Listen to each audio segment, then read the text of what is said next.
Hey, sup? You looking? Not much. Just chillin'. Hey, sup? You looking? What you into? Looking to party. Hey, sup? You looking? I still not PNP. Only drama free. Hey, sup? You looking? Pics. Pics. Dick pic. Hello, everyone, and welcome to another episode of Q2 with Q Reviews. And today, joining us from lovely New York City, I believe you're in New York City today, is artist Aish Divine. How are you? I am good. How are you, Kenny? I'm fantastic. And I did pronounce that correct, right? Like I say Aish, but I know some people have said Ash, and I just wanted to be sure that So it is Ash, actually. Is it? But yeah, A-I-S-H is actually a Hebrew word, and it's pronounced as Aish in Yiddish. Okay. But I go by Aish Divine. Haha, there we go. Well, that's good because it's good to know because people like to be called by their appropriate name. I would think. So brand new album out. This has been a big year for you, actually. You've had a number of songs out this year and the full album, and it's been kind of a bit of a slow march. I mean, 2020 is 2020. We don't need to say too much about it, but it's been like kind of a march towards the release of this album, which is The Sex Issue, which is funny because so many times, and being somebody who worked in universities and colleges, there was always that issue that came out of the school newspaper, right? The sex issue every year. But this is a very different kind of issue that we're talking about. It's not, it's many issues talked about on this album. So tell us a little bit about it. All right. So the sex issue is really about the sexuality of my lonely generation. And, like you said, in college newspapers, like the Vogue has the art issue, the fashion issue, and the sex issue. So this is a take on that. Like, this is my take on sex and what it means to me and the generation that I belong to. And also, it is about issues with sexuality in the world that we live in and my own experiences, part autobiographical, part an observation. And, the album came around, it really started to come together in 2 Decembers ago and into stuff about sex. And at the time, there are a couple of things that were happening. First, I was writing these songs and they all seemed to sort of harken back to how I came into my gender identity, understanding my gender identity, understanding my sexual identity, and realizing that sexuality isn't just about genitalia or our ability to have sex. It's about us feeling beautiful. It's about us owning the space and the beauty and seeing that within ourselves, and the idea that we desire ourselves, the idea that we are desired by the world, and holding that idea within ourselves. So that was one area, like place that was sort of brewing in my head, in my unconscious. And then at the same time, I was listening to this podcast by Esther Perel, Where Do We Begin? And she is a sex therapist and a psychologist. And, she's got one of the most viewed TED Talks of all time. And she talks about sexuality. And, she's written several books. And one of her something she said really caught my ear, which is monogamy is not a given in marriage. And that took me back to, what does marriage mean? What does monogamy mean? What do relationships mean? And then at the same time, there was a piece that I read in the Atlantic. It's like a really long, it's in the Atlantic, 8,000 word piece, I think. A massive piece about the sexuality of my generation, how people are having less sex than ever. And despite all the technology, despite all the access, despite all the ability now, and it went into why and all the reasons why that could be the case. And it went into pornography, into technology, into social media, is how it's distancing us, and our language of sex has really is transforming, and it's we sometimes don't know how to sexually relate to each other, and the split between sex and love and intimacy is becoming even wider. And it went into a bunch of other things. So all of that culminated into the sex issue. And, the sex issue covers topics from, coming out, understanding that you're a sexual being. Then it's about coming out, it's about embracing yourself, it's about how mental health affects our sexuality, it's about feeling beautiful, it's about abuse as well, because that does change us, and we can talk about that later. It's about dating. It gets into monogamy, polygamy, infidelity. It is sort of a confession also that in a relationship, past relationship of mine, it is also an acknowledgement of, my own learning. Does a polygamous or an open relationship work? How does infidelity feel? It gets into egg freezing and having children. So it covers the whole spectrum. And sure, there's a queer lens to it, but really it applies to all of us. It's there, and that's what I meant by there's a lot of issues inside this. The first single, Common Questions, really dives into, I'm very fortunate to be in a 23, 24 year relationship with someone, and the Grindr scene wasn't something, and Tinder scene wasn't something at the extent that it is now when we had met. And it's interesting what you're talking about in that song, because the common questions are, I guess, once upon a time weren't very common, and you didn't ask those questions. It didn't necessarily come up the same way. And what I'm talking about, of course, is the, are you this, are you that, are you top, are you a bottom, and when you start talking about, like, no fats, no femmes, and things like that, and the restrictions that these platforms are putting on sex and sexuality, and really trying to kind of, I guess, idealize what your partner should be. It's really interesting. And like I said, I feel like I'm fortunate, but at the same time, it's such an interesting world to watch from afar, because I'm like, I don't know how people find their way through it or find the comfortability in it. And that song is really interesting, because it goes from, the into the chorus from a list of, are you this, are you that, are you this, and then bringing up dick pics, which, of course, before we had cameras and whatnot, it wasn't really a thing. And then you get into that, and you start to think through that song as you go into the chorus, that it's like, wow, sexuality really has really changed when you start to break it down, and all of the baggage that comes along with it. Yeah. I mean, the Common Questions is the first single. It's a gorgeous, beautiful video, and there's so much happening at so many levels. And that's the beauty of this album, is there, each time you listen to it, you realize that there's another deeper layer to uncover. So with Common Questions, like you said, it's about the online dating experience, and there's so many things to talk about. There's power, there's race, there is identity, there is the idea of dating, how that's evolved. So there is an evolution in the kind of questions or discovery that has happened, as you're saying, over the period of time, that we've been openly able to date. That's not that long ago. Maybe it's only been like 40 years that we've been able to maybe come out, not even that, be able to openly date. But since then, there's been evolution. I remember in like the early 2000s, there was this question called ASL on chat rooms. Do you remember that? Yes. Location. And I think that's evolved into like top, bottom, cut, uncut, and all of those things. And, there was a certain playfulness. There was a certain adventure about meeting people and discovering, are they a top or a bottom? Maybe they wanted to be meeting with a partner that they wanted to play out their fantasies, what have you. But now all of that is done via chat, and it makes things so literal. It takes the playfulness and the mystery away a little bit.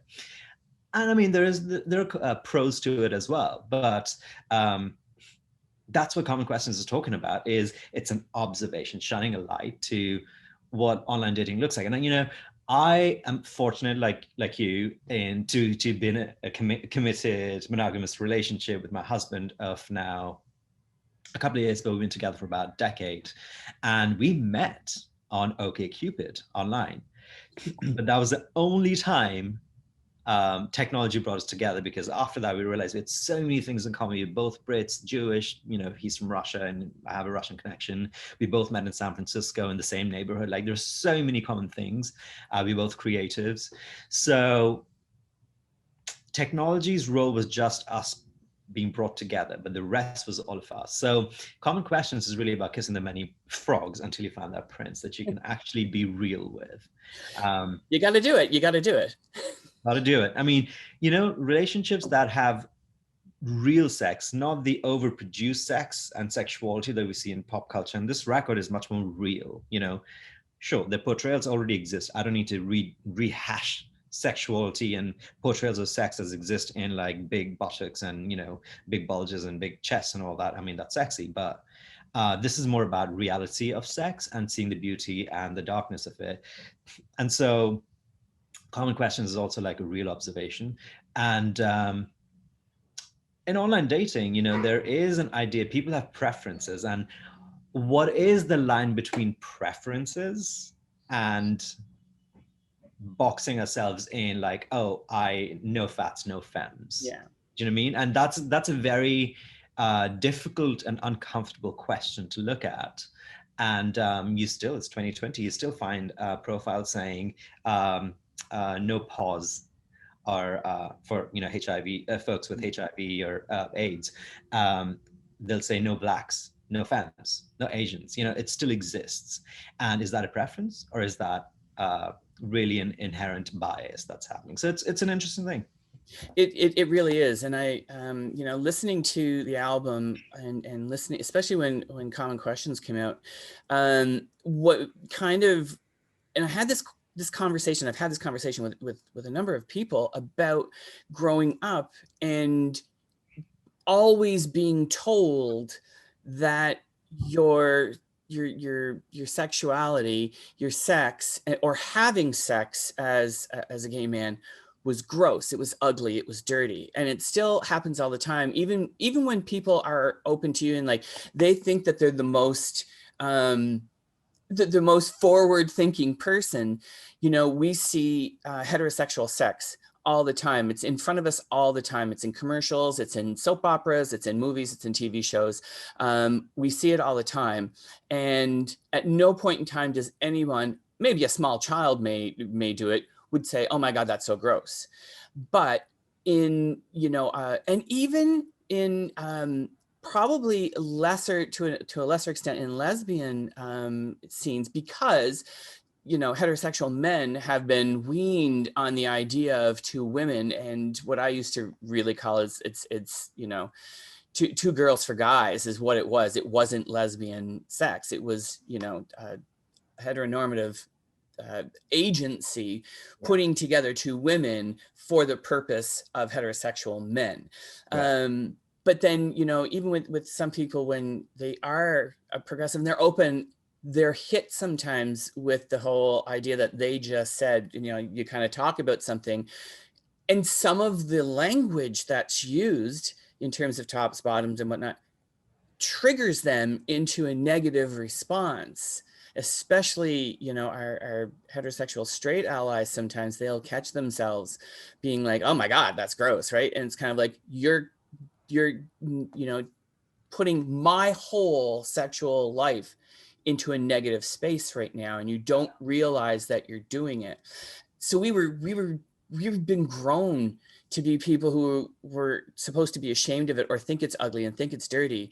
And now sometimes when I hear the words or whatnot, it's kind of like, how do people react? And it's interesting. And I'm curious from your perspective as someone who has, I think, intelligently and very articulately through music, put out the normalcy of sex from a homosexual lens, you know, and you know, specifically sometimes in your music. How has the response been for you to have people question and be like, what is some of that stuff that you're talking about? And have some of them, has anyone asked you, it's like, why do you need to use that language? Yeah, yeah. I mean, it's a really interesting question, and I want to answer in so many ways. I mean, there is this album. This album is sort of a visual album too. So there's a visual element to it, which is a very strong element. Its own personality. So there's been a response to that. We'll get into it. But the lyrical and musical content. I mean, the message is a very. The message is coming through the medium of pop, and pop is catharsis, and pop is relatable, and it's set to a dance beat. It's danceable. You don't really have to listen to lyrics. You can dance about it, but when you start listening to lyrics, you're like, oh, that's what's going on here. So I've used sort of the Trojan horse, if you will, into the consciousness of people with pop as a vehicle, and then they realize, oh, that's what this is about. And there has been a strong response in that, obviously very positive, and there's a bit. I mean, the song is funny, so there's the first response is laughter and humor, and the visual elements are like beautiful. I was going to ask you if people got the humor in it, because I hear humor in so much of what it is. Like, it's very tongue in cheek and cheeky sometimes. Yeah, I mean, I'm going to digress for a bit. Humor is how we establish ourselves into a mainstream consciousness. I mean, if you look at a lot of the queer rights, at least in America, are built on the backs of the civil rights movement of African American people. And how did African American people first start getting into mainstream acceptance? Through humor. First, they laugh at you as minstrelsy, then they laugh with you, and then they start to be entertained by you and relate to you. And that's a progression of how African American art, has been coming into the mainstream. And you see the same thing with queer art. First, we were subjects of jokes, and then people started to laugh with us, Will and Grace. And now we are mainstream characters. So that's the evolution of really any marginalized community. Same with women. Same with, people my color brown. You don't see that many people in pop music, right? No. But you have a lot of people in comedy, my color. Why is that? Because the life cycle of that is a little bit more delayed, and that's the path it's taking. And I represent really where I come into the pop mix, but there is an angle of humor, but there's also a very serious angle, and there's an angle of beauty. So that's what's fundamentally happening. Now, in the video itself, there was a strong response because definitely positive, but then the trolls were there. They're like, who are these men, women, or what are they? The video was beautiful, the song's funny, danceable, but that whole package is really what's happening fundamentally is we are making a choice. Every cast member is either trans, non-binary, or a person of color. That is a choice. And, we didn't make a fuss about it. We just put the video out and we're all dancing and glee and giggling. But what's unconsciously happening for people, it's normalizing, seeing all these faces, queer, color, white, trans, like all these faces in a normal set, in an acceptable setting, through humor and laughter and dance. And then the entire video is produced by non-male producers and directors, and that is a hard thing to do in the industry. So we are doing something. We are making choices which are reaching to society and people unconsciously. So yes, when they consciously realize what's happening, they react strongly. Now, to go back to what you were saying earlier, Kenny, about how dirty and the idea of dirty homosexual lives are, absolutely true. There is a reason why most biological women, there's a rite of passage, which is menstruation. Most queer people will have a rite of passage called coming out, and it's a very painful process, only because the role models have not existed. Now times are changing, fortunately, but when I was growing up, and probably when you were growing up, the role models didn't exist for us to come out freely. Zero. So the coming out process is hard, and what it does is, one, it creates, it's hard because, one, there's the external world which thinks it's dirty, and we don't see role models. The other thing is, we also, a lot of us, unless we put work into therapy and all that, and embracing ourselves, we have internalized hatred, internalized homophobia. So that brings me to the trolls. A lot of these trolls are actually gay, and they can't see celebration and embracing of queerness in that way. So that was like very revealing, and I was like, that is funny, and it's having the exact desired effect. Most straight people are quite supportive, and the idea of grossness from straight people, I mean, we see this in pop culture all the time, like you said. you see it in so casually in ads, in films and TV, people meeting, a straight couple meeting at the grocery store. Now, exactly that interaction is so cool and cute, like Harry Met Sally. Exactly that interaction for gays is called cruising.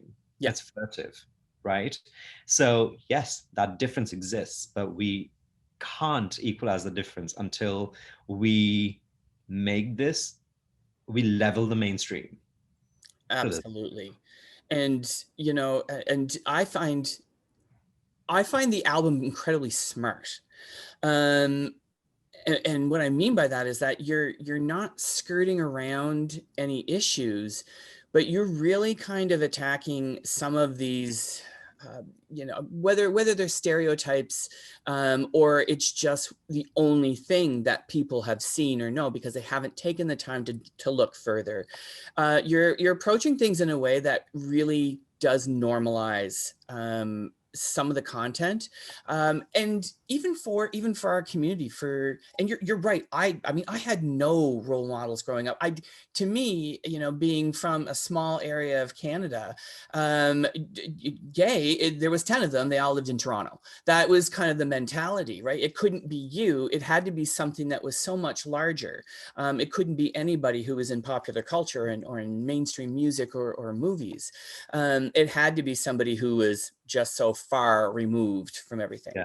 Yeah. And as it kind of come along and you start to kind of, you know, peel back some of those layers and you figure yourself out, there still was no one. I mean, that's one of the reasons that for me, Q Review is so important to be out there and giving space to people, because the youth that are out there still are only starting to find champions that they can look up to that are out there and doing this. And you know, you talk about choices, and we should be, and I think you know, anyone who's, you know, a cis man, white cis man, we need to be more cognizant of the choices that we make, because, you know, not to get too far into privilege or anything like that, our privilege has allowed us to just kind of be like, oh, pick and choose and whatnot. And that picking and choosing piece has really what has sidelined so many of our marginalized communities within an already marginalized community. But to get back to the sex point of it, because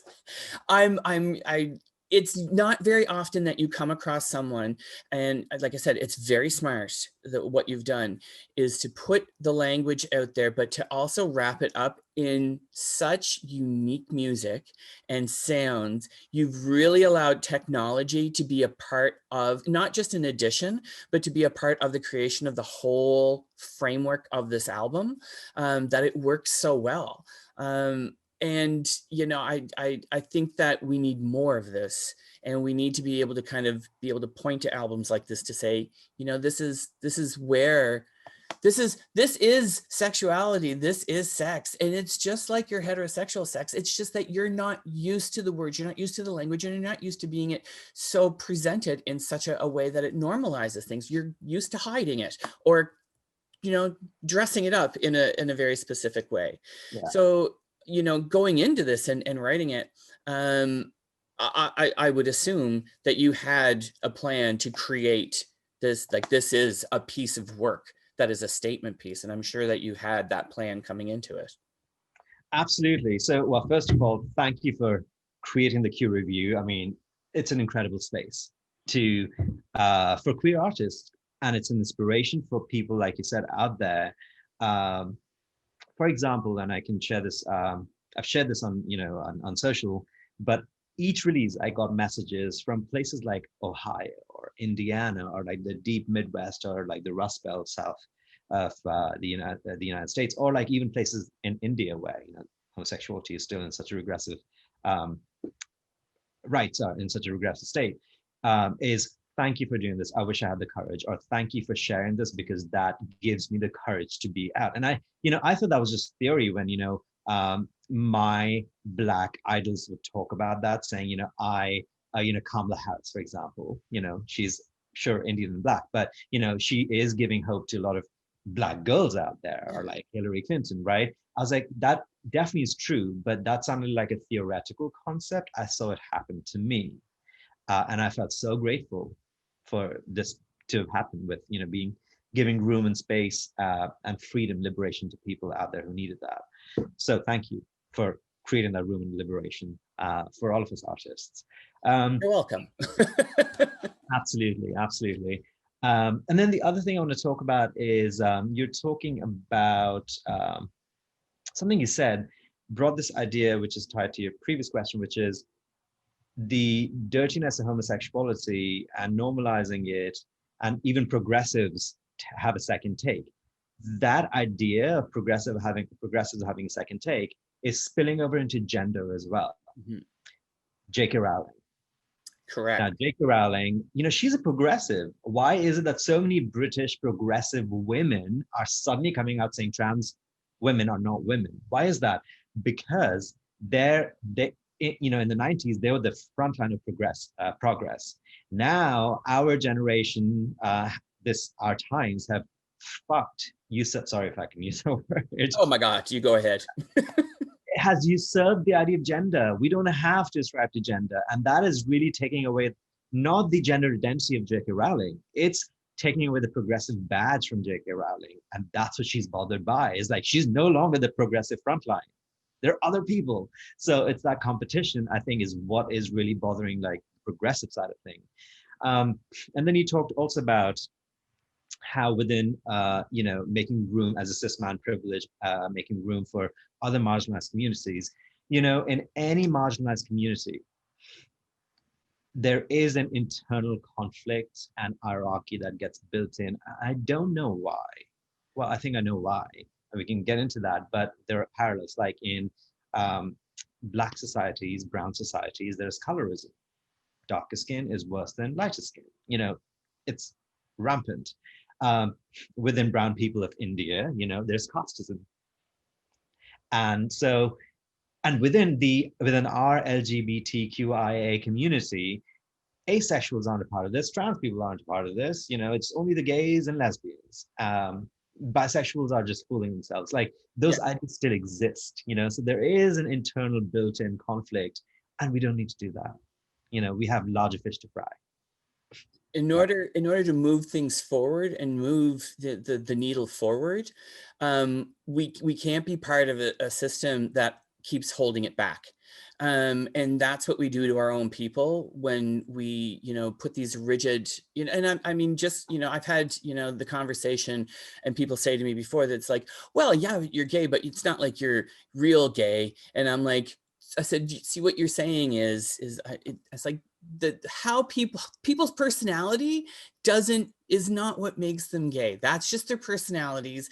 And it's okay to be straight passing, non-flamboyant, because you're quiet about things. But the moment you tip over into, you're overt and you're flashy, or, you're ultra femme or whatnot, then it becomes too much for people. And that's that kind of ripple effect where it's like everybody needs to be able to be themselves. And there's so many different layers. And I've said this kind of just mentioning on what you just mentioned, I've said this before to a few people where, folks in my position, gay males, we need to ensure that space is being given to the women, to the trans community, to our BIPOC community, because we can get loud and we can become all-encompassing, and we can really alienate our own folks within our community.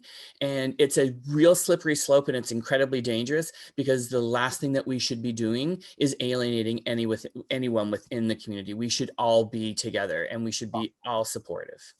Absolutely, absolutely. I think we all need to come together, and that's how we level it. The thing is, people, Twitter, I'm on Twitter for music and for work and talking to fans and everything. Not fans, listeners. I don't like the word fans for the same reason Prince doesn't like it. It means fanatic. I don't want fanatics. I want listeners and community. Anyway, that's a digression. But there's so much anger on Twitter, and I don't want to fight. I want to level. And sure, it takes a fight. It takes a rebellion to level, and it's a part of the journey. But like you said, it's a slippery slope. Because yes, we have the privilege, but On the other hand, identity and making decisions based solely on identity is also, and people have come at me for saying this, and this is slightly controversial. I just did an interview and people came at me about saying this, is identity is a slippery slope, because on the one hand, it creates legitimacy, it creates collective power, it creates space for culture. But on the other hand, it imprisons us to act according to expectations of what they think my identity represents. Like, you're too gay, or no, you're not gay enough. That idea is their idea, which is imprisoning us to perform to their, And then the other thing it can do is it can identity making, appreciating something just purely on the basis of identity, like, oh, Ash is a brown queer person, and so let's appreciate him because of just that, is going to completely vanquish my individual self, my signature to the work, in favor of, oh, this is what queer brown people do. Mm-hmm. Do you know what I mean? So it is a double-edged sword, and I don't think us as humanity have found the balance. And yeah, anyway. I don't think so either. I think we're a long way from finding the balance. I mean, it all starts with understanding and recognizing your own, hangups and issues that you have. And when you are, if you don't understand why something is bothering you, the best thing you can do for yourself is understand it, so that you can, maybe appreciate where it kind of comes from a little bit more. But I think you're right. I mean, identity it's in one sense very crucial, but at the other side of it, it can be dangerous when used the wrong way, or when allowed to superimpose itself for an entire community of people. I mean, it's the whole reason everybody has their own identity, and everybody has their own way of approaching things. And a lot of it is society and media and the world kind of telling us this is the ideal over here, and how far do you reach to get to that ideal, or do you repel and go the other way? It's like, don't worry about what is an ideal. Who are you and what are you about? And I mean, to your point too, it's like, not everybody, just because they fit into a category or they look the part or whatnot, means that they're getting it right too. Everybody makes mistakes, and just because I'm queer and I'm trying to do this platform doesn't mean that I know everything and I'm the aces at all of it. I still have learning to do as a person. We don't ever stop learning, because we don't ever stop changing, but we have to make the room for people to have that ability to change and ability to grow. Exactly. I think that's what the key is, to make room for each other and empathy. And I know it sounds like platitude, empathy and love for each other, but there's a very real way it matters, and words matter. And yeah, it's about us working on ourselves. And I think the rest of the world would be fine if we just worked on ourselves and why something's bothering us. Like you said, I think we'd be in a much better place. We would definitely probably be less reactionary to things. Yeah. And tied to that, my work is, sure, it's, fun, boppy, dancey, beautiful, and just, musically, just, I love it. People love it. There's something like we said, the choices we're making is unconsciously doing something. It's normalizing all these different kinds of faces together. It's also doing something else, which is I'm fucking with gender. Mm-hmm. And the expectation of what masculinity must mean. Like, common questions. I am not exactly dressed in the most masculine clothes. In BBC, I'm like in a suit, tie, everything is like very masculine, but then I turn into Ellen. So I'm a cis male, but I want to be able to have the freedom to step into a cis male wearing stuff that a cis male likes, without having to compromise on my gender or my cis maleness. I'm completely secure with it. But me doing that is not impinging upon somebody who actually is a trans person, So I think there's making room on all sides, and I think we just have to be ourselves very boldly, unapologetically, and we need to understand how to distinguish between where the real problem is versus where we end up virtue signaling. I mean, there's this idea that we conflate all these issues. For example, there is a real problem with the in the trans community that their rights and their acceptance are way behind standard gay, standard lesbian, garden variety. And I think there's the real problem there. Trans people uh, are prone to violence Yeah. much more, and they have much less representation. And when I say they, like each individual has much less representation. I think that's. But when we start to compare our trouble of trans people with trouble of gay people, well, we're oppressed too. Mhm. We're exactly doing what you're saying we shouldn't do. Is we're using our privilege to take over. Yeah. And I mean, it's exactly like, with the Black Lives Matters movement. Just because there were protests doesn't mean it's over. Just because an election has happened doesn't mean the issue is over. And we all have a role to play in that. And sometimes our role is to get the hell out of the way and actually support versus trying to create. It's, it's learning how to be a support without taking over.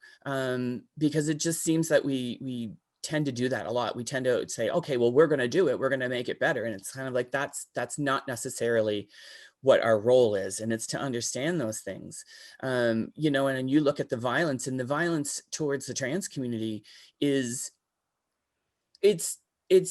unfathomable how heinous the violence is.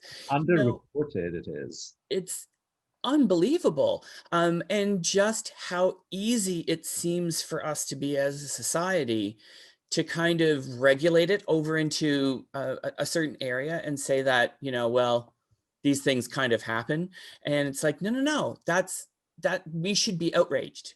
We should literally be outraged that this is who we are, that this is what, we allow to happen, and it shouldn't be. And it's, I mean, we can go back to the dawn of time about these types of things, but I mean, we have to realize that this is a long road ahead of work, but we have to be on it continuously. And there's a huge role for people like myself in that. But like I said, sometimes it's to get out of the way and be the support structure to raise the voices up and to help them be heard and be present and have space.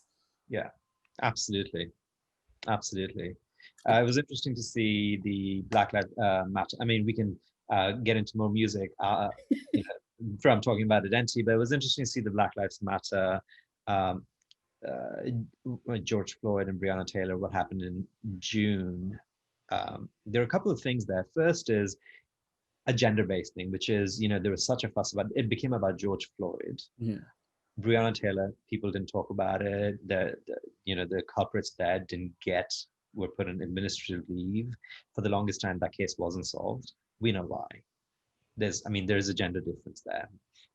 The second thing is, and they're both Black people being shot by irresponsible, probably racist cops. And the second thing is Black Lives Matter.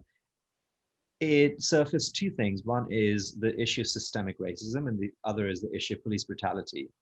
But somehow people got so, and it's outrageous, right? But somehow people who really aren't affected by either thing morph that into, we need diverse hiring. Yeah. And so this is a different issue we need to see for what it is. Just because Black Lives Matter is happening doesn't mean musicians who are Black suddenly start getting signed or suddenly start making more money. That should have already been happening. Like a good friend of mine, I wouldn't name her. She's actually having a moment right now. And she tweeted about this, where she's a cis female Black artist on the East Coast. And she said, my sales have tremendously gone up after Black Lives Matter. I'm so conflicted whether I should say thank you as a Black woman. So, it was really interesting to see how these waves can change us. And generally it's in a good direction because at least Black artists are now being supported more. But it reveals also that, hey, it should already been happening. So what is this tokenization behavior that's happening? I mean, everybody needs to change. Yeah.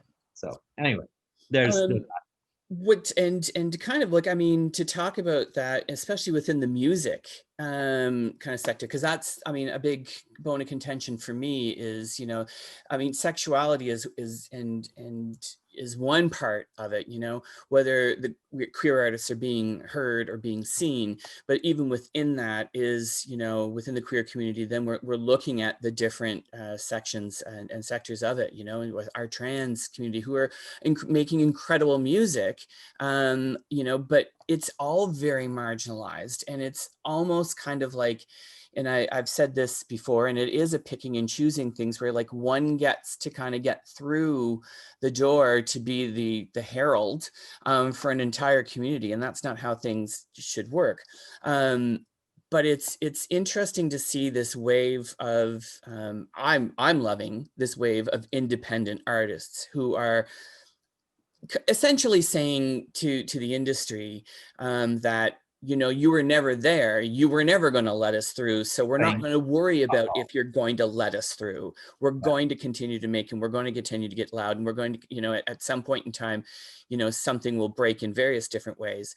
But there's a real the community is starting to really gel. I worry sometimes about the competitiveness that can come out of it, because really, you know, don't worry about the streams, folks, don't worry about the streams. It really is like a movement, and when it's moving together, it's such a great thing to see, that this confidence with people together kind of moving, that I hope it becomes even more infectious. But there are some definite barriers and walls to break down. And I don't know if they will happen anytime soon, because dollars get into play. But there's so many mechanisms within society that need to change before it can happen. But I'm loving the fact that so many independent artists are basically saying, to hell with this. You're not going to play me anyway. I'm going to find some place that will. I'm going to do it my own way. I'm not going to depend upon you. Yeah, absolutely. There's a deluge, there is a flood, there is a storm that's coming, and, you know, a storm of all of us. And the future belongs to those who can see it coming. As my patron saint, my proverbial father would say, David Bowie. You know, I'll give you a couple of examples. So I was on a call with GQ. They're running a feature, and the woman asked me a couple of questions about sort of identity in music. I mean, race and identity fundamentally play a part in music. You can't unsee it, because, you know, there is music that came out of the sorrow of enslavement. There is music that came out of oppression, and music of oppression sounds very different from music of thriving and beauty. So there's definitely that part gets played. So I think unconsciously that part is getting played. But you said something about, you know, a few gatekeepers make it through, are heralded. So there's the idea of tokenization that exists, and at least that's a move. The other thing I want to say there is Ruth Bader Ginsburg said it best. She was asked the question, how many women on the Supreme Court bench is the right number of women? And the total size of the bench is 9. And her answer was 9. And be like, whoa, it shouldn't be 5 or 4 or 5. She's like, no. Why not all women? Yeah. So that is, you know, even though that was in jest that she said it, that is exactly the idea. Is even if all the blogs are all queer people, all the blogs are all black people, all the blogs were all white people, once we're more post-identity, it's still not going to run out of space. You can still add more people. And yes, numbers and dollars and how many man hours it takes or human hours it takes does get into play. But there is no artificial scarcity, which brings me to the next point, which is I was sharing the story with the culture editor of GQ, and I'll share it with you. I won't take names, but so before I went solo, I was on a label, and they wanted me to do so. And I have a degree in composition and voice. And we were making indie pop, and we were touring the country, and we were that like in the middle section band halls, you know, venues would fill up, and, you know, guaranteed 200, 300 people show up. We were in that zone. We just go to Tallahassee, Florida, like small, you know, towns in America, and they'd love it because we were making like indie pop that, you know, general American loves. Right. I was done with that. I wanted to make music with my compositional roots. I wanted to compose with strings, large ensembles, work with strange instruments like gamelan and santur from like weird parts of Asia. The label couldn't afford it. And at that time, I hated the label and I broke off. But in retrospect, you know, the labels work really hard, particularly smaller labels that I was on. So, you know, I have respect for that. I worked through that. But it got me independence to a place where I can make exactly the kind of music I want. And the music, the first album was so good, Mother, that, you know, people talked about it and it got, you know, a whole bunch of press. And it got into the hands of this record executive. I won't name his name, but I went to meet him here in New York. At the time I lived in San Francisco. I went to his office and me this like, you know, debut album, and I'm intimidated by this massive building in downtown, and they have a, you know, record label, have a publicity label, they have a distribution engine, and like massive, and it's a global organization. So that should give you enough hints. Anyway, the biggest hint of this person is he managed, or still manages, Jack White of the White Stripes. And he had me sit on the sofa, and he was sitting on his like big chair, and he said, so Ash, do you know who was right here before you left? I was like, I don't know. He's like, Jack White. And I was like, oh, that's amazing. I love Jack White. I love his work. I truly do. He's incredible.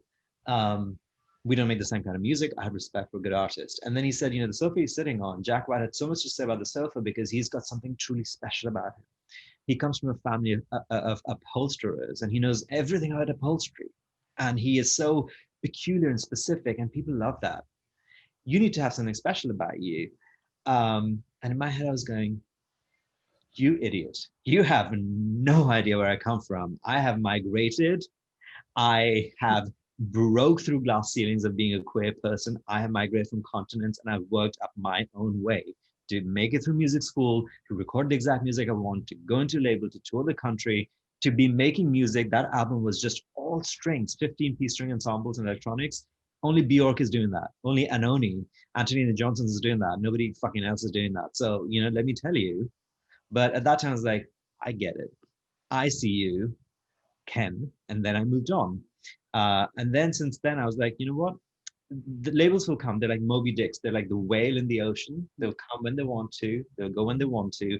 I just need to forge ahead. And I'm very proud of that. You know, I now have distribution as an independent because of people who have believed in me, and I'm thankful to all those people, and they come in all colors, including white people, you know, and all genders. And now my vinyl is being sold through Walmart, which is like America, you know, Walmart is like the biggest store in America. So I'm proud of my work. And I've, like you said, there is a wave and we're breaking that ceiling. We don't need to be signed to a big label. No. And it's stories like that. And that's just, I mean, I've had conversations similar to that, or I've been in the presence of conversations like that, where I've just had to do a double take, and just how quickly dismissible people can be over, you know, what someone brings, you know, in their arsenal of interest and uniqueness and creativity. To ask somebody, it's kind of like, you know, and just, or not to ask, but to say you need to have something special about you, insinuates you have nothing. Right. You know, it's kind of like, why would you even bother? Yeah. And I wasn't offended by it. I was just flummoxed and going, oh, that is so funny. Like I wanted to laugh at him. But you know, the other thing about that experience was, like you said, he was telling me, and this person sitting in this big throne of a chair he's a gatekeeper in the industry. He owns a big part of distribution that happens in North America. He can get me on all album of the year and lists. He's the gatekeeper and he's telling me no. Yeah. Right. So I could see that. And that was very, it cleared a lot of ideas for me about the industry. And I was like, sure. All right. I'm here to take it. Bring it. Which brings me to two other points. I went back to San Francisco in the studio with my producer, Bo Sorensen, who's an incredible cis white male from Wisconsin. I love him. He loves my work. We've challenged each other in so many good ways. He I told the story to him at the studio called Tiny Telephone, which is one of the world-renowned studios for digital, or no, analog and tape recording. And Bo has produced people like the Tuneyards, Bob Mould, um, and Camera Obscura. He's worked with Laura Veers. Like he's a he's a big deal, and he's been an incredible friend. And the first thing when I told him that story, and he was with John Vanderslice, who runs Tiny Telephone, who's also like a big like early 2000s indie favorite. John Vanderslice, he's played with like Andrew Bird and Jenny Lewis and all that. They both were in the room, and when I told them the story, the jaw's on the floor, and the first thing that came out of his mouth was like, "Yeah, that's what we need. Another white man with a guitar." And I was like, I didn't think about that. I was like, right. I didn't think about that. So it was funny. And then I saw another like headline yesterday. And of course, Taylor Swift is an incredible artist. She's smart. I mean, she's incredible. Nothing can hold a candle to, her art and her business savvy. But there are people who write things like, Taylor Swift has changed the conversation of pop in 2020. I mean, come on. Even Lady Gaga has like more weirdness happening. I don't know. I would say the people who are changing the conversation in pop are not necessarily being played on mainstream radio. I think that there is, and again, nothing, I think that what they're doing, a lot of these artists is fantastic work. And you're right. And I mean, Taylor Swift, another album, drops last night, and it's a great album, and she's a really gifted storyteller, and artist and writer, and she's got a lot of people at her disposal and work, but it's not changing pop music or the conversation of pop music. I'm seeing that more. Well, I mean, I'm looking at the queer community all the time, and I'm seeing so much happening within this community that most of the industry couldn't get to. They wouldn't be able to kind of dive into it because there's too much in their way blocking it, because they just don't think expansively enough, right? Or there's something to be said when you think about being told no, or being told you can't for so long, or being told that's not your place, that when you start to get your own footing and you can, open yourself up to creating authentically. And I mean, and it sounds so hokey when we use it all the time, but it's really true. When you're really, for the first time, writing from your own voice without any of the barriers, mental barriers and emotional barriers, and you take them out of the way, you're going to do it so differently that people are not going to understand why it is that you're doing it. It's because it's revolutionary for you. And people just don't get it, because most of the time they're trying to write for an audience versus trying to write in their own voice. Exactly. And that's exactly what it is. And that's why, I understand the humanity and the challenges that go behind it. I think the gatekeepers are a problem. I don't think the journalists are a problem, because they are being commissioned pieces. And I get that the industry needs to make, journalism, we need it. And the industry needs to make money. And Taylor Swift will get the clicks. Do you know what I mean? Yeah. So I totally get it. And but I think the gatekeepers, the people who hold the purse strings, need to change. That's where the change needs to happen. That was going to say something related to what you shared. A thought will come to mind. Yeah. Radio is another place. And I mean, I do my, my weekly radio show, and I mean, I agonize choosing what to play. Because I mean, a lot of the times it's programmed for you. If you're at a big radio station or whatnot, there's a whole system in place as to choose what's being played and how often it's being played. So when you have like your 1 hour space and you can play whatever you want to, so long as it's clean, because it's a community radio station, I'm like, oh my God, where do I start? And I look at this and I look at who's come out, and I'm like, oh my God, we have to make sure. I mean, it's not necessarily, for me, it's all about the ears that are out there and what they may want to hear. Yeah. And if it's something different, or if it's something that should be, should be on a radio station anywhere in the world, but it's not getting there. I'm thinking like, why isn't it getting there? Well, it's not getting there because somebody somewhere has said it's not at a level, or it's not a name, or it's not connected to something.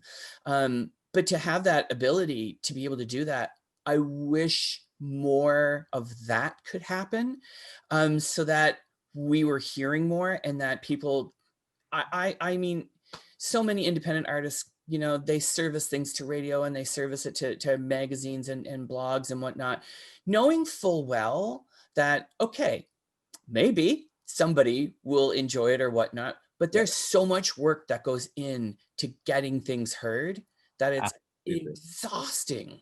Absolutely. And I think it's exhausting for people listening to, like, I mean, you're in a position, in a way, you're not a gatekeeper, but you're in a position of power in that way, that you have a radio, you have a blog, you have a platform to share the music with, and you're doing an incredible thing by thinking about, okay, well, does Taylor Swift need more coverage? You know, I think we need coverage for people actually who are bringing new voices. But even there's so many new voices, and you simply can't make enough room for everybody. So I totally get it.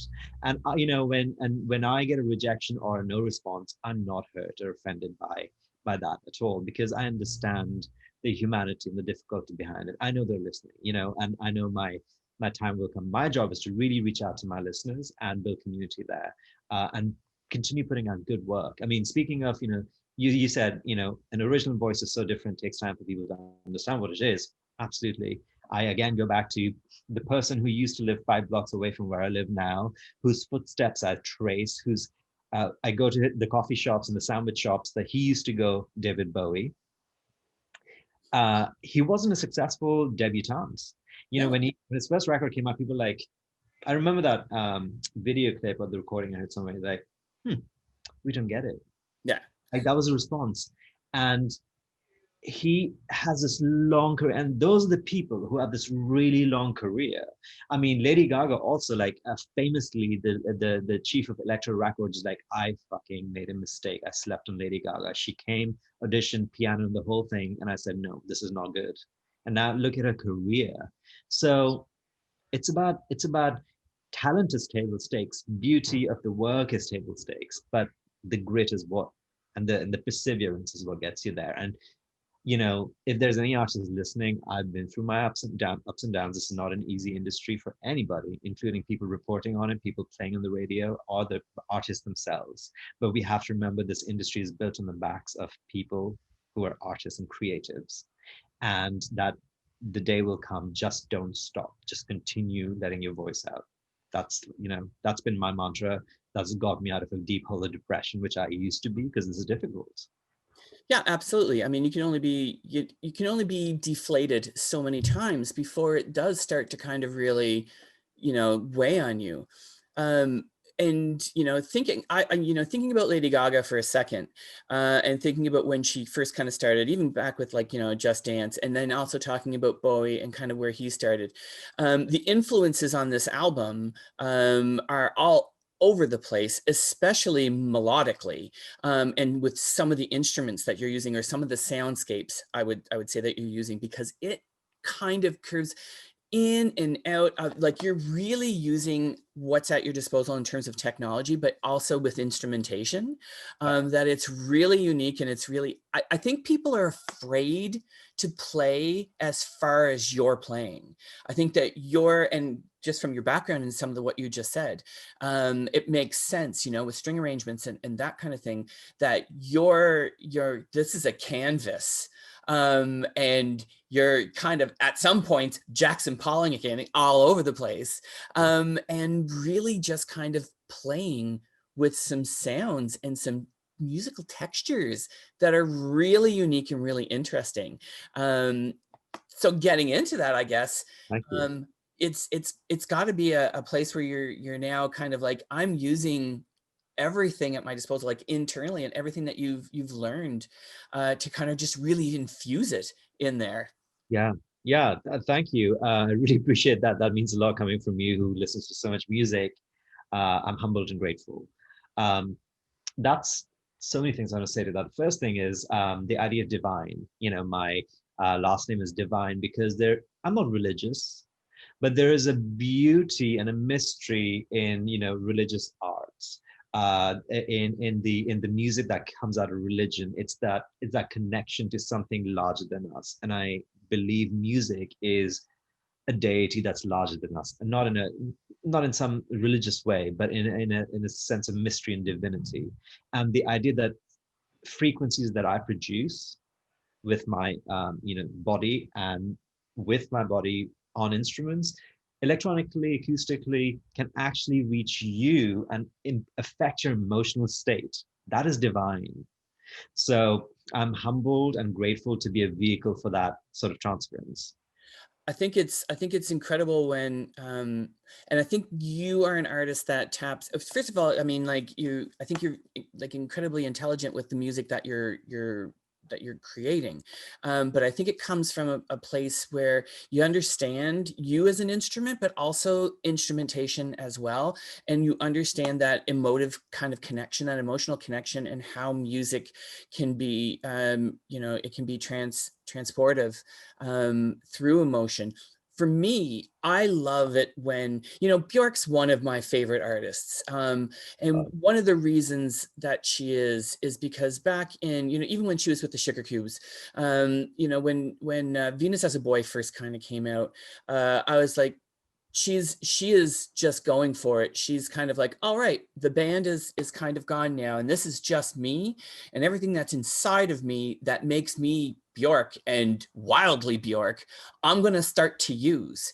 And she just basically just started dropping things into her music that was so it just took you places. Yeah. And I love that, when I think of yoga, and I think just just what it felt in the moment when I first heard that, and I was kind of like, there's a whole world I didn't know existed within the human emotional spectrum that just came out at me through that song. So for me, I get that with the music that you're creating, because I can feel that you get that, you get the emotive and the emotional resonance that you can create with music, and it's palpable, right? And I think that's gonna make me cry. It's just, I think that I have such an appreciation for when music does that, and it doesn't always have to be on a grand scale, because you can do it. I think of some voices that can do it just with their voices when they just go acoustically and into a sound studio, and can just, gospel isn't, people are afraid of gospel. People think because it's called gospel, it has to have religious connotations. But when you think about the essence of gospel, and when you think about, you go back to, old Baptist gospel and with the Black community, right? It was emotion and raw emotion, and it came from pain, and it came from anguish, and it came from celebration, and that emotional fire and energy that comes out of it. That's what I get from music. And when I get excited by different sounds, that's kind of what I'm trying to say here, and in a very long-winded way, is that's what I get from this album, in terms of like, you're not afraid of tapping into the emotion and challenging others to try to just come along that little bit of emotional journey. And some of it's fun, some of it's a whole lot of fun, and some of it's dark. And all of it is just, it's there for you to grow from. And I think that's great. So I think that when you create music like that, you're giving us the gift. So. Well, thank you. I mean, I'm sort of tearing up. I don't know if you can see it, but thank you for saying that. It really, really means so much to me at so many levels, that it touched you. That's the most important thing, in that emotional way, that, Kenny means everything. I remember being at a festival once, and my friend was with me, and we were meeting with someone, and we were having this kind of side meeting, and we were talking about like the music and the artists and that kind of thing. And this gentleman was playing, and I had to stop. I said, I have to stop. I can't talk to you. I was like, this man is back there, and I don't know if anybody else is recognizing this, but he's basically giving us a sermon with an acoustic guitar and, a foot pedal. And I was just kind of like, and I'm like, I can't take my eyes off of him because of the music that he's creating. And I still listen to his music today. And I think that was like 12 years ago. Who's this person? His name is John Bryant. He's just a Canadian kind of troubadour singer, but the music he was creating came from such a place of, traveling and meeting people and just becoming inspired by the things that he saw and the people that he came into contact with, that I was just kind of like, I don't think anybody is really getting it into this small venue right now, and we shouldn't be talking. We need to listen to this man. But it's moments like that, right? Where it's unfortunate that some of the best music and the most emotionally, I can't even speak anymore, but it's celebrated, the celebration coming through in the music doesn't get heard. And I'm like, it's crazy. So for me, it's like, people need to hear that more. Youth need to hear it. Absolutely. And I have to talk about this. You said Bjork, and Bjork is my mother, It's just as David Bowie is my father, Bjork's my mother. And if you listen to the first album, Mother, it is a very similar format. It's like big strings and electronics. And I have not listened to Yoga once that I haven't cried. And if you listen to the first song on Mother called Chaos, if you listen to the strings, it'll remind you of somewhere in that same wilderness of where Bjork is, I'm totally not comparing myself to Bjork, like she's who she is, but she possesses me, on the first album she did possess me. And the other thing about gospel you said something about celebration and anguish. And again, I was talking to in an interview, and she was asking me, like, what feelings come through you? Well, at a literal level about gospel, by the way, this record has gospel choirs singing on them, on Common Questions, and on BBC's chorus is a gospel choir. Funny, it's Oakland Interfaith Gospel Choir, singing particularly in BBC, which is an interesting theme. We should talk about BBC and what that means. But anyway, so gospel, what I love about Black music, or Black American music, is that there's sorrow, there's pain, there's anguish, but there's a difference between the sorrow of a victim and the sorrow of a spirit that burns, that yearns to be liberated, and that wants to celebrate and get out of the sorrow that's entrapping them. And that's the beautiful quality of the sadness of blues, is that shimmery quality of a water that's blue, a sky that's blue, that's so full of life. There's a shimmer to it. It's not a sad, dopey, victimized blue sorrow. Do you know what I mean? It is. No, I totally get it. Hopeful, celebratory, liberating blues. And so that's what I love about it. And that is a big part of in acting school and also in music school. Like, one of the things I really picked up is nobody wants to, people want to be inspired to liberate themselves, even when expressing sadness. Like the song Sadness, which it's not the poppiest song on the album, but it's one of my favorite songs. I have cried on that song multiple times. Even though I know exactly what note is going to be played next, it's about how beautiful sadness is. It's about how beautiful the effect of sadness has been on my sexuality, on me feeling desired. It is about me embracing sadness. Like, hey, if you're going to stay here, sadness, I will see you as a strange, beautiful flower, a gift with a bow on it. I will see you as a beautiful man's face. So there's that. I completely agree with that. One of the things that comes to mind when you were talking about like the celebration and the non-victim kind of piece of it is that it's always imbued with a sense of hope and a brighter tomorrow, that we can get there, and just embracing one another and embracing the fact that this is pain, but pain will bring you to a place of inspiration. And you're right. The gift in sadness. I've always said it. And people thought I was crazy when when I used to say it. And I said, there's a gift in death. And when you've had like a significant death, there's a gift that's involved in it. There's a sadness, but also a gift of memory and a gift of life that you keep with you, if you're willing to see it for what it is, and you don't allow the dark part of it to kind of overwhelm you and drag you down.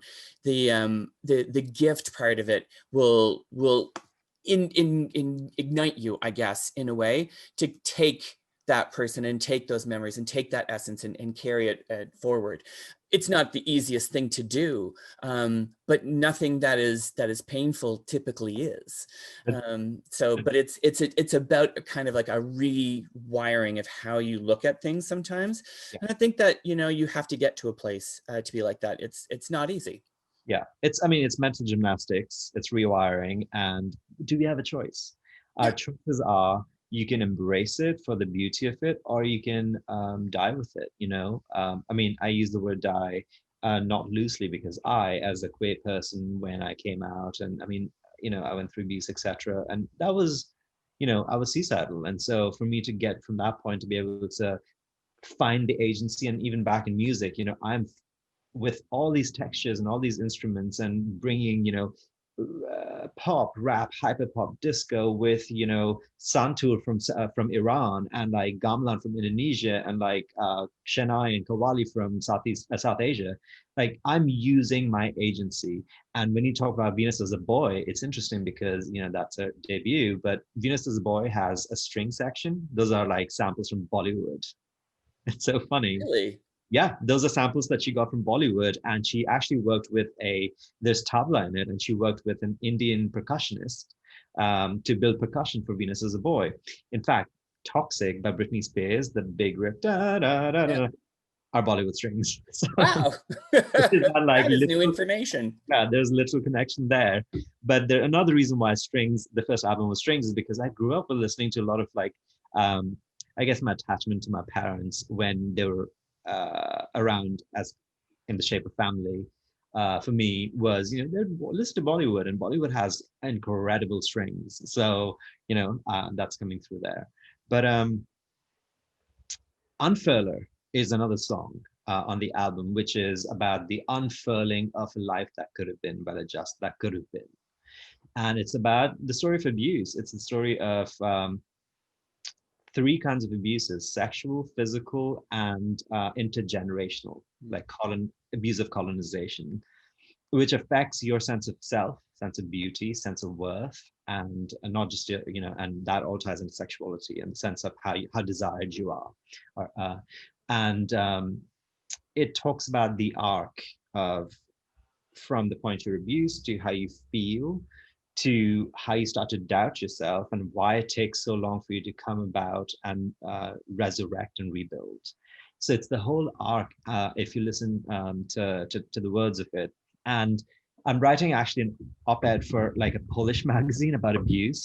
And it occurred to me that one of the reasons, I can't speak for everybody, but one of the reasons why I was in denial for so long that this was abuse, was because, as a child, you think, oh, this is my premise. This must happen to everybody, so it became my premise. And when I realized through therapy and through reading literature that this is not normal, then I was still in denial, because I thought maybe I couldn't possibly be a victim.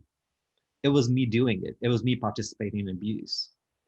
And that is a very difficult part. And of course there are people saying, did you ask for it? Were you wearing a short skirt? Are you gay? Because they start to conflate, horrible people still conflate pedophilia and homosexuality. Right. But all of that stuff happened, and ultimately led to me thinking, I couldn't possibly be a victim. And that realization is just coming to me, is I had to embrace that I was perpetrated upon, and that I was a victim, but I have recovered. I was afraid to acknowledge that I had been attacked. And so I made myself believe that I participate. Does that make sense? Yep. No, absolutely. Yeah. I think as people, we create stories in our head to help us get through things. And it's what we kind of need in the moment. And it's, what we need to kind of keep moving on. And sometimes they're always there. And sometimes we break through them and kind of realize that's the story I had to tell myself because that's what I needed. And the real story is what's happening here. And it takes a while to kind of get there. And I think that, I think we do it on so many different levels. I think abuse is probably one of them biggest. It probably is the biggest one, whether it's sexual or physical, or, we don't want to believe something could be this or that, or that we, It can happen to other people. It couldn't happen to me. Exactly. Yeah. And we also have this sense, I think, especially as men, where we're kind of imbued with this weird sense of, well, we can just deal with it. We can just kind of let it go or whatnot. We don't need to kind of let it drag us down or whatnot. That's something that, we can just kind of deal with. We trivialize it in a way for ourselves because the world has told us it's kind of like, we're not, you can handle it kind of thing. Yeah. And then so the stories just become our homes of where we store things until we're ready to move it somewhere else. Right, until we're ready to read that story again and interpret it in a different way altogether. It's interesting you said about the idea of how gender scripts play into how we look at things like abuse. It brings me to the title track of the record. Actually, it's called The Sex Issue. Right. And if you listen to it musically, it's got a major like Take On Me, aha vibe. Right. It's like a very, very 80s feeling song, and it's very sparse actually, so it's very modern in that sense. And the second verse are some of the very, like, you have to read multiple times to understand like so many meanings of it. But the verse goes, we were so misguided by the ideas of what a man's supposed to be. And then the next line goes, tell me if I'm asking for consent, but is it a safe word you want? And what that all comes together as, we had such the wrong idea of what it means to be men. And that we aren't supposed to feel, we aren't supposed to see, we're supposed to be the alpha. And so maybe I'm asking for consent because I'm trying to undo that, but really you want me to use a safe word, i.e. you want me to like really get into it.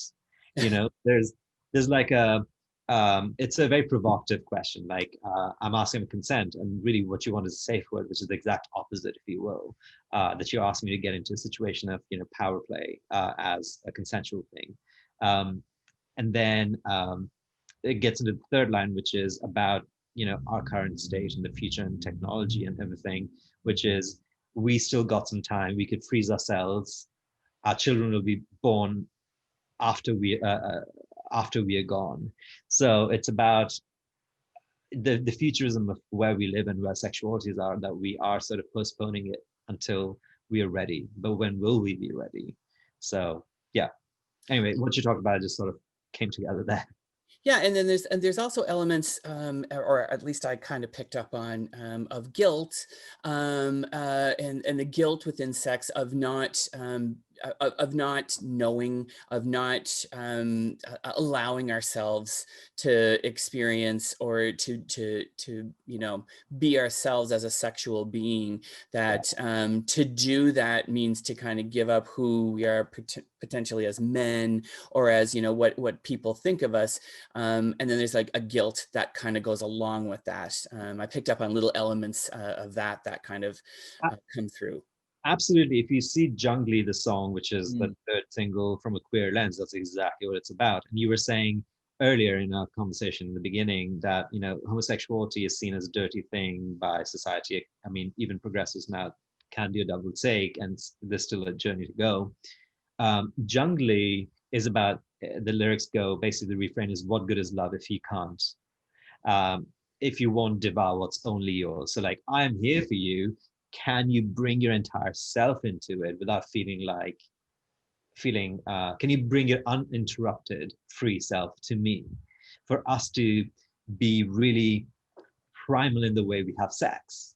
And that's a real issue with a lot of, it's a sex issue where we have certain ideas of who we are, and we bring those into bed, and then we have certain ideas of what the other person is expecting, and then we lose each other in it. It's just the ideas having sex. It's not people having sex anymore. That's what Jung is about. Yeah, it's a whole conversation. It really, really is. From start to finish, from a musical lens, it's such a conversation that really we don't have very often, or we don't provide the space to have it without it being some kind of an issue or instance or that kind of thing. But really, there's so much conversation to, I mean, just from the queer lens of just men, from the time that we're born till we figure out what's happening with us, and then realize that, everything that we think we know is not right. And then we try to think that we know what we know, but we don't know it. And it's just, there's such a conversation just about the sex of it all. And not just mechanics, but the emotional kind of piece that comes into play. And it travels right through the album. And I think that you probably hit upon it's almost kind of like therapy in a way. You get to different parts within the album, and it's kind of like, now we're going into this stage of therapy. And if people take the time and they really listen to it, they'll get there's a lot of takeaway. There's a lot of takeaway. And if you just kind of sit down with it, it's 15 songs. Yeah.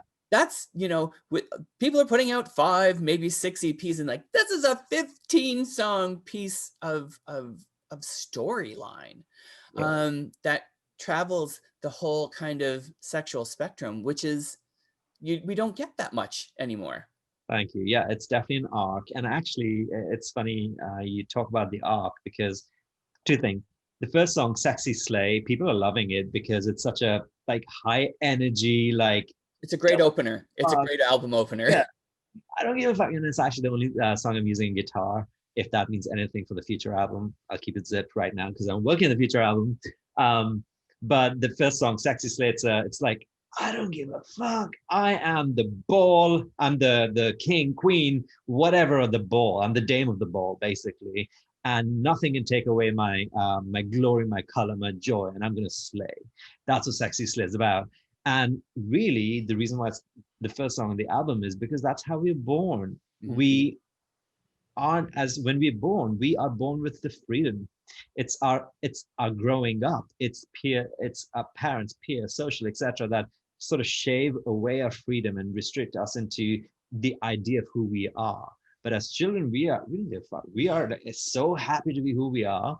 And so as a queer child, I came into the world that way. I was just proud to be myself. And then I started to realize that I was gay. So that gets into Girl He Don't Fuck, that song, which is enigmatic, mysterious, and what's going on. And then it gets into Feel, which is a bop. So if you listen to Feel, think of it as Donna Summer meets Kraftwerk meets Joy Division. If you listen to the breaks, they're like very Joy Divisionist, and if you listen to the bridge, it's like I Feel Love.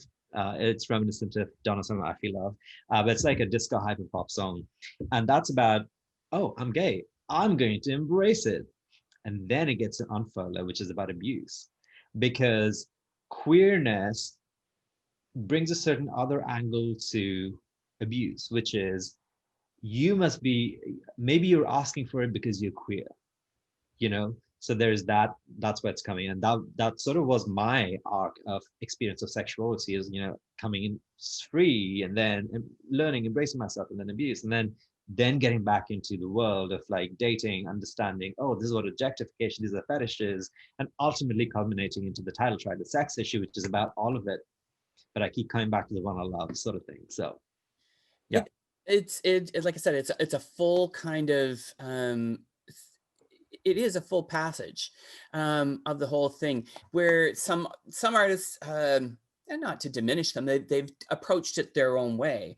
But when, I mean, Ariana Grande just put out, like, her whole album is about sex, she said, her most current one. And it's very different. And it seems to be kind of like, this is a song about this type of sex. This is a song about this area of sex, where yours is really, it's a transformation and a transportation through the pathways, the journey, the roadway of sexuality and sex. There are different stops along the way that you spend with it, but I think that 15 song span has given you the room to really dive into some things. And I think, like I said, I think if people listen to it and they just kind of like sit down and just listen to it, I mean, it's a great album to put on. Like, if you're sitting and you just want to sit and take in an album. I know people don't do this anymore. This is how I listen to music, especially if it's a full album and it's a good story album. It's like, I like to listen to it, and then when I hear things, I need to kind of go back and listen again. And it's that type of album, which really we don't often get with high energy and like the bops and the disco sounds and whatnot. And it's a little cinematic in a way, where it's start to finish, it's like a movie, and it has those peaks and those valleys, where some of the quieter moments come in and the lower moments, but then you're back up with the bops. So I want to give you everything. I want to give you the full landscape, Yeah, and I think that's what music is about. I think that there's a story there. Yeah, and the funny thing, you mentioned, it's you're talking about Ariana Grande's album. Yes, it's about positions, about sexual positions, about very literally sex. Yeah. This album is actually, no song is about the act of sex. Sex is not about sex. It's about sexuality, which are different things, So it's about that space that exists between love and sex. It's because that's what the bridge is. And the world we live in, it's quite split, as you're seeing. Like, sex is so overly produced, and when you're writing an album about sex, which is positions, it's about sex. So there's a split, and this album is bridging that split between love and sex. Yeah, because the act and the mechanics itself are, they're part and parcel.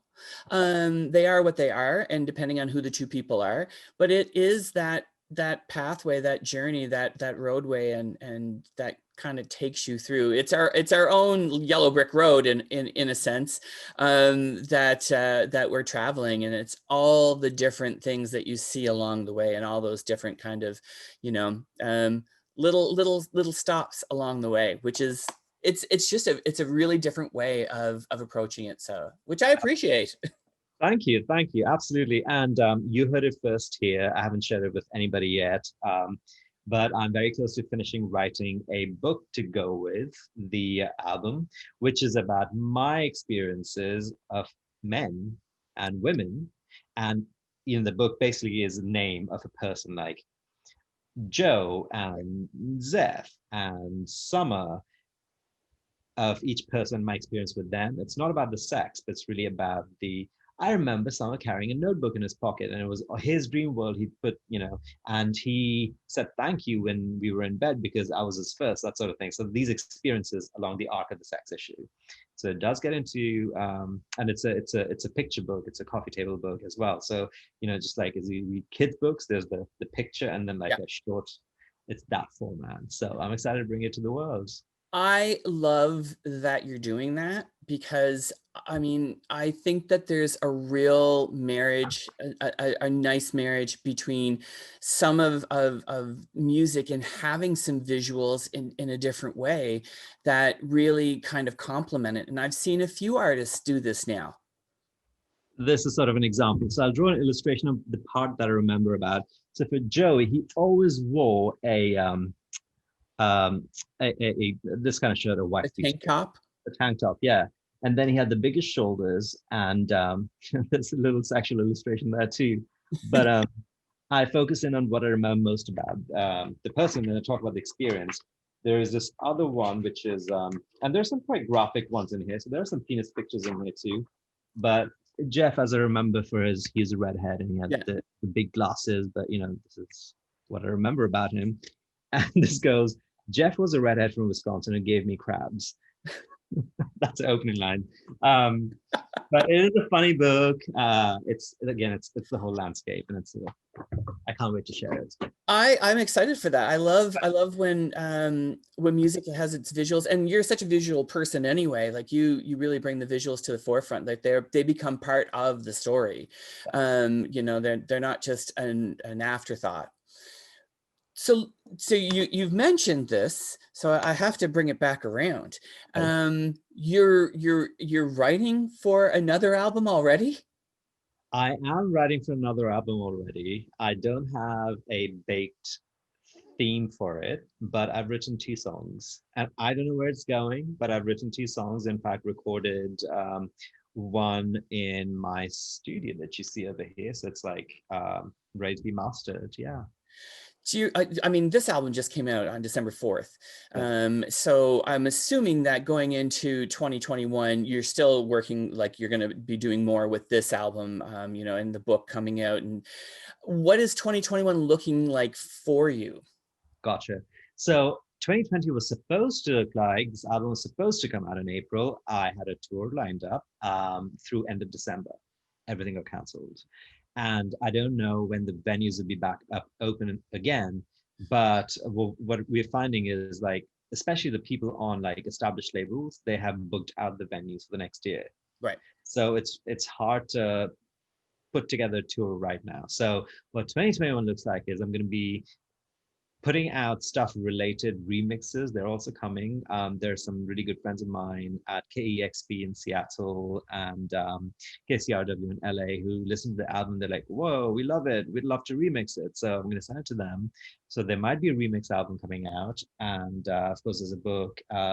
There's a fashion thing that's coming out, which is you're going to have the pre-made merch stuff, and then there is a made-to-order fashion line, which actually I did share with my fans, did give them a glimpse of what it is, and it's going to be a spring line. So that's a first for me. It's going to have a suit.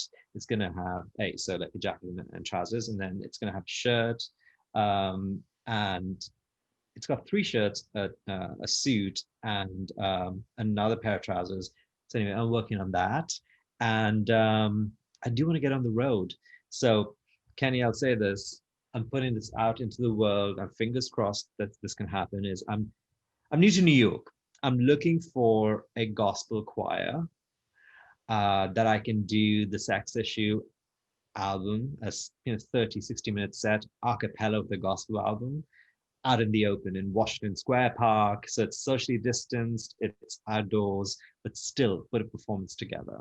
Oh my God, that would be gorgeous. I know. I'm really hoping and praying, gospel, that I would find a crew who is ready to do that in the pandemic. So, it probably won't be. It's not. It won't surprise me if it's easier than you probably think, simply because I think people are probably going to be so ready to want to do something that they'll want to try to make something happen.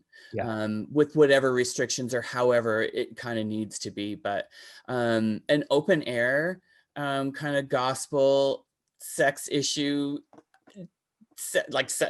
show, like concert, combination, sex and religion, would be, that's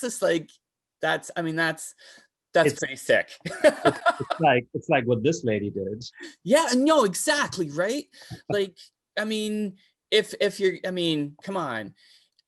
And she was villainized for sex for so much, but it was never about the act of sex with her. It was always about the religion. It was always about the sexuality and the exposing, and just, it was also feminism too, like feminism, owning female sexuality. Yeah. She was, and I just said this, I was talking on a show the other night, and I was like, yeah, Madonna. I mean, come on, let's talk about how, she was a rebel, but not because she, thumbed her nose or bit her tongue, bit her thumb at people, but it was because she was going to say no so strongly that you were going to, you know, that to what you wanted her to be, that she wasn't going to do it. She was going to be exactly who she was and what she viewed and what her vision was. I mean, she rebelled by being true to herself. She's a pioneer, definitely. In the same way, you know, some people have different ways of pioneering and saying no to the social expectation. I think of somebody who had a very strong no, but a very sophisticated way of saying no is Joni Mitchell. Yeah. But she was expected to be a songstress, pretty little songs, and she's like, fuck that. I'm going to create a whole discography which is about exactly what I believe in, exactly how I think, and I'm going to put poetry into music. She was incredible, and she is incredible. There's so much to learn from the women who came and who struggled and fought and really a lot of the times never received the respect or that they deserved, but have like just built people out of what it was that they were creating. Like, I mean, Bjork has paved a path for a whole generation, you know.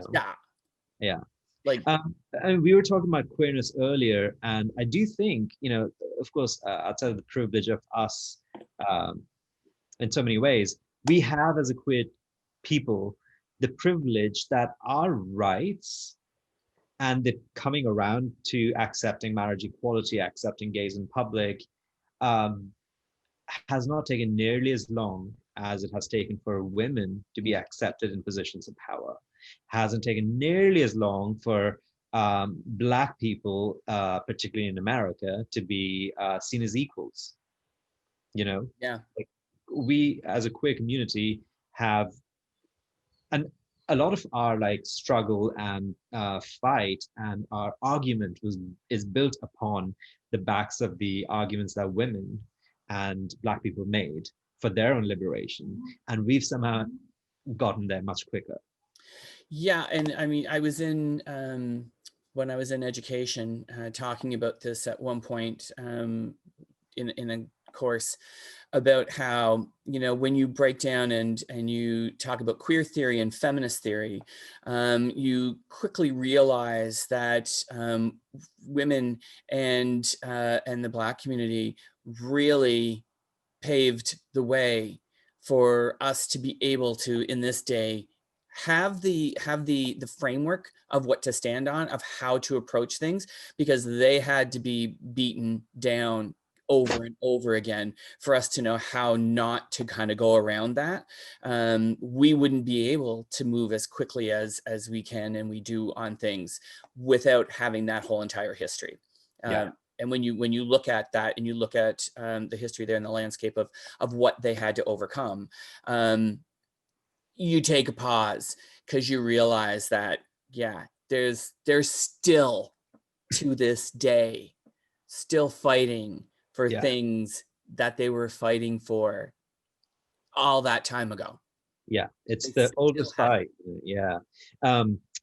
Of that, two things. One is about the Indian independence and how that ties into all of this, which is probably something I'm going to talk about as a theme in the next album, or something that I'll do, because it's a big part of our collective history, which I'll get into. The other thing is with women and Black people. Anyway, I forgot the train of thought. But speaking of Indian independence, and why I want to talk about it is because, not just because I'm a brown person and I am part South Asian Indian. You know, the civil rights movement, MLK was wearing Gandhi hats because he said it's an evolution of what Mahatma Gandhi was doing in India to liberate the non-violence, the argument, the power of argument is what he was doing. And of course, there was a violent arm which was needed in Black freedom, liberation. And there was a huge violent arm in the Indian independence. There are big parallels. But I think if you go back to how this whole conversation started is the European colonizing powers really were looking for India. And that's why, because Columbus didn't want to get his head chopped off, He said, oh, I got to India when it really wasn't India. So in that statement, this one man erased the identity of the whole people of North America and replaced it with an identity of a people that he didn't even find, which are Indian people. And that's why American natives are called Indians. And then what happened is the Indian, if you look at Black Americans and Indian people, the parallels in that, one was enslaved, exported, and exploited. The others were exploited in their own home and left. Right. So there are several parallels in there. And so when you hear musical oppression, there is a lot of blues and musical oppression that are coming from all of these people who were intergenerationally has an impact of trauma, of colonization and subjugation, etc. We just know more about Black music because America's biggest export is pop culture and now hip hop. And there is a lot of this stuff that already existed in its own sort of lineage in South Asian, in South America, like anywhere that was colonized and left. So that's an interesting way to look at that. And I was going to say something on Madonna and feminist. You always say something about Madonna. Anyway, it'll come back to me. It'll come back to me. But I think there is one of the reasons I feel so strongly about bringing this conversation is because there is a certain erasure. Because I also feel, when I look around, you swing a cat, you maybe hit two people who are, of South Asian descent in the music industry. Like, who do you think of? Like MIA, maybe Zayn Malik? Who else is there? It's hard because I think exactly what you're talking about. There is an erasure that's happening where they're not being recognized other than just who they are, like, their name or whatnot. We don't get into their history. We don't get into where they come from, what their heritage is like. We don't hear about it. It's like it's completely left on the floor.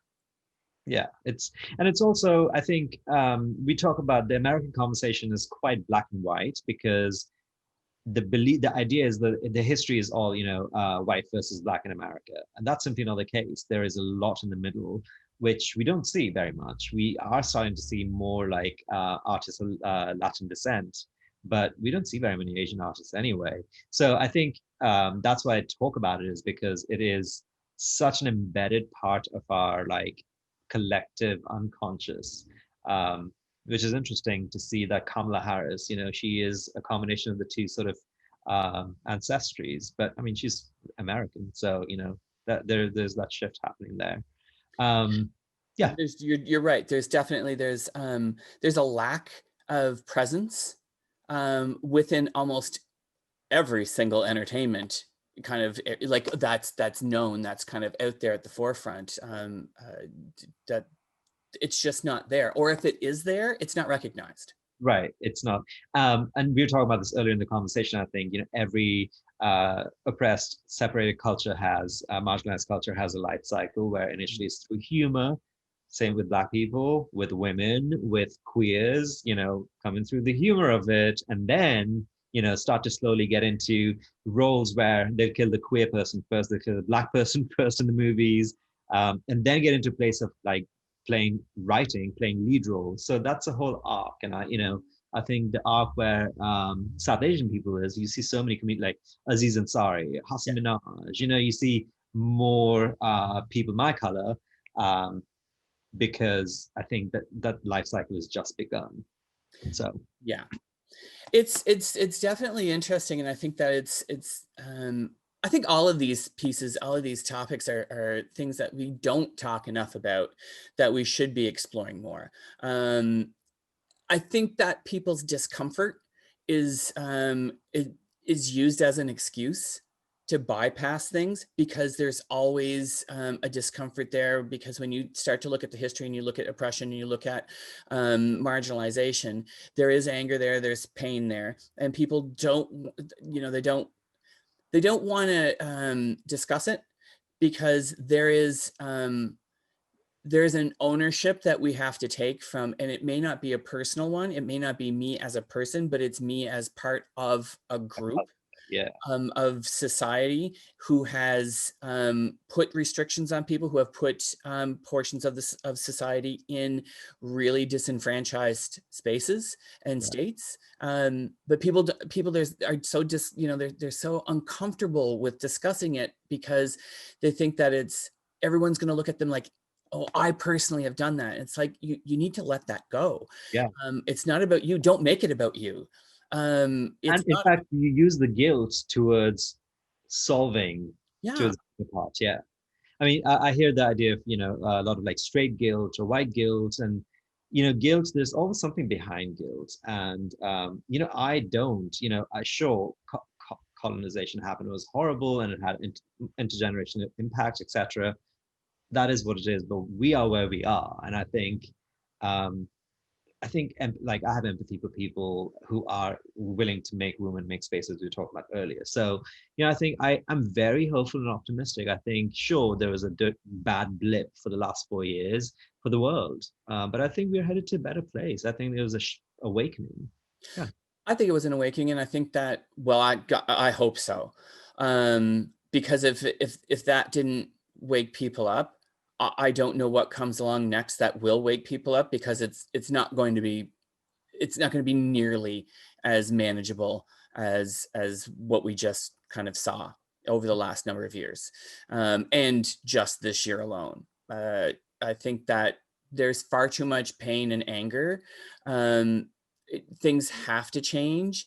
People have to, I mean, it's like the same thing that I say all the time when it comes to gun reform and whatnot. And that's a completely other conversation, but I'm just like, either you want change or you don't. And I would have much more respect if you just owned up to the fact that you do not want change, and just admit it, than placating people and saying we must change and not doing anything, or not, even attempting to do anything.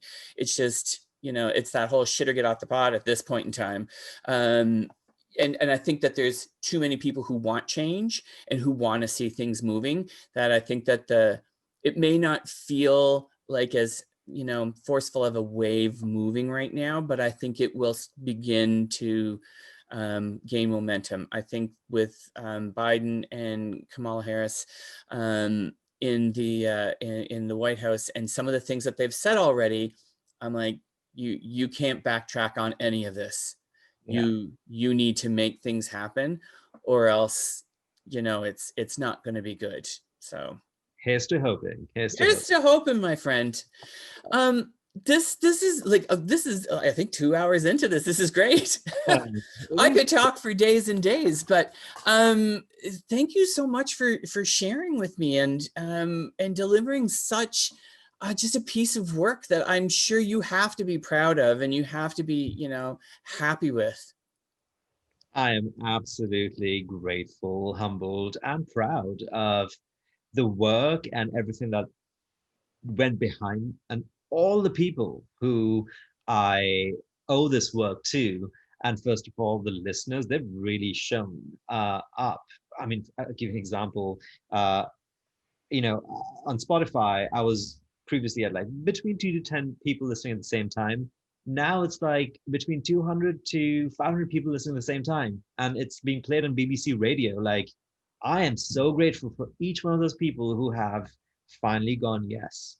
So the gratitude is the biggest thing that comes out of it. And I think it helps too that, I mean, it's called the sex issue. So I know some people automatically probably went like, oh, what's this about kind of thing, right? But then they're smart enough to stick around to realize the content that is throughout this entire 15 song piece of work that we don't get a lot of anymore. And it's an accomplishment. And I think that, I think it sets a standard going forward. I think for some artists too, that you can get into the weeds and you can get into the stories and some of these topics, and there's a way to get through it, and it doesn't have to destroy you.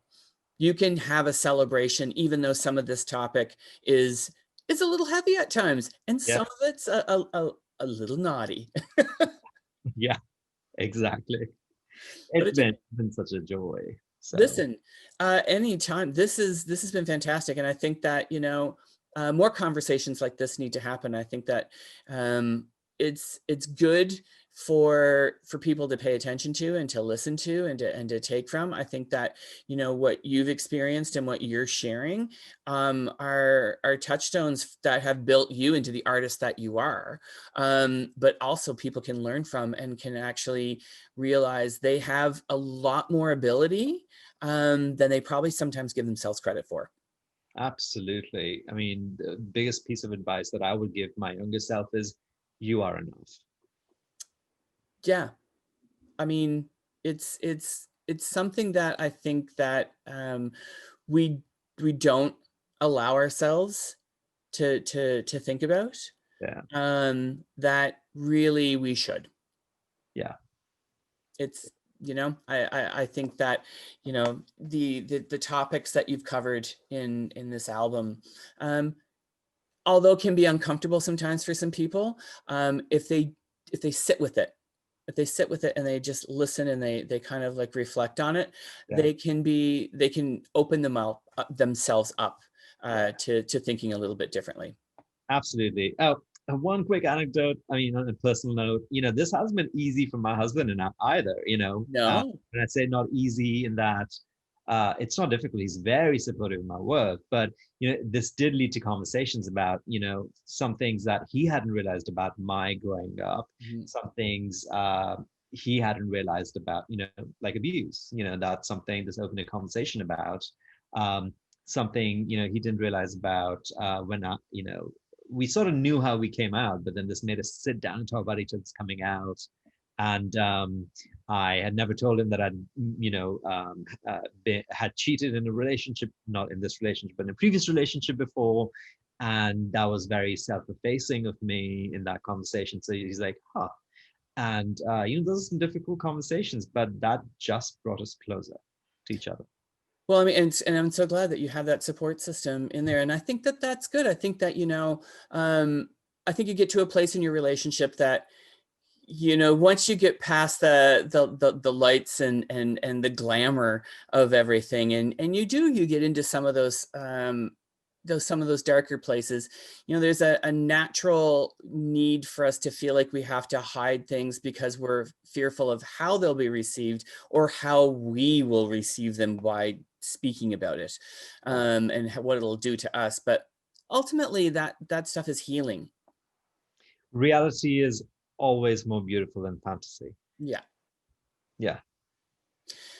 Thank you so much for joining me. This has been a great Friday. For those of you who are watching, this is on a Friday afternoon. This has been a great way to spend a few hours with somebody and talking about not only great music and work, but just exploring these topics and things that I think that need to be talked about more. Absolutely. It's been such an honor, privilege to be able to talk to you finally, Kenny. And it was such a joy to have all the topics. It was so much fun. Absolutely. This could be part one in a series. Who knows? Right. This is my Friday night party right now because the pandemic, So it's so great to do this with you. Well, you know what? And we'll do more of it because there's going to be a lot more music that's coming because you're already writing, as we know. 100%. For now, I'm going to return you to your life, Okay. so you can get back to that supportive husband of yours and make some more music. All right. Lots of love to you and everybody watching out there and all the listeners. Thank you. Thank you so much, Ash. Bye.